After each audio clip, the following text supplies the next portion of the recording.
Malakpet big black లోని ప్రభుత్వ అంధ బాలికల వసతి గృహంలో ఓ చిన్నారి పట్ల స్కావెంజర్ అనుచితంగా వ్యవహరించారని ఆరోపణలు కలకలం రేపాయి. తీవ్ర ఉద్రిక్తతలకు దారితీశాయి. జరిగిన ఘటనపై చిన్నారి తల్లిదండ్రులు అనుమానాలు వ్యక్తం చేశారు. మలక్పేట పోలీసులకు ఫిర్యాదు చేశారు. దీంతో పోలీసులు విచారణ చేపట్టారు. విషయం తెలుసుకున్న కార్పొరేటర్ కొత్తకాపు అరుణ, బీజేపీ నేతలు వసతి గృహానికి చేరుకున్నారు. సిబ్బంది నిర్లక్ష్యంపై అధికారులను నిలదీశారు. పోలీసుల విచారణ జరుగుతోందని, పటిష్ట చర్యలు తీసుకుంటామని అసిస్టెంట్ డైరెక్టర్ రాజేందర్ తెలిపారు.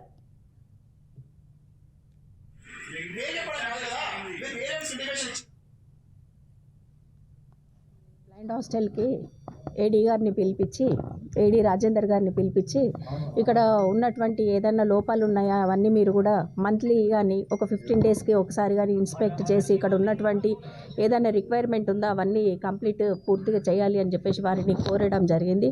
అదేవిధంగా ఇక్కడ ఉన్నటువంటి స్టాఫ్ని కూడా ఒక్కొక్కసారి మీరు వచ్చి సడన్ విజిట్స్ చేసి వాళ్ళకి ఎటువంటి రిక్వైర్మెంట్లు ఉన్నాయో అవన్నీ పూర్తి చేయాలి అని చెప్పి కోరడం జరిగింది.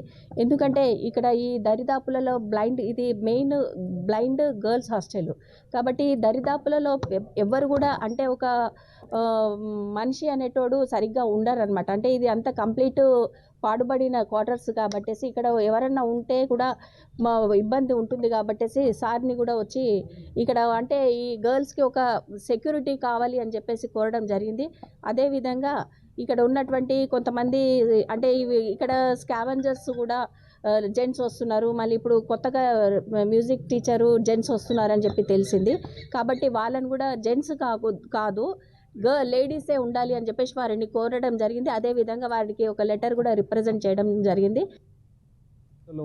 వసతులకు సంబంధించి కొన్ని డౌట్స్ పేరెంట్స్కి రావడం జరిగింది. దాన్ని పురస్కరించుకొని ఈరోజు నేను ఇక్కడ హాస్టల్ విజిట్ చేయడం జరిగింది.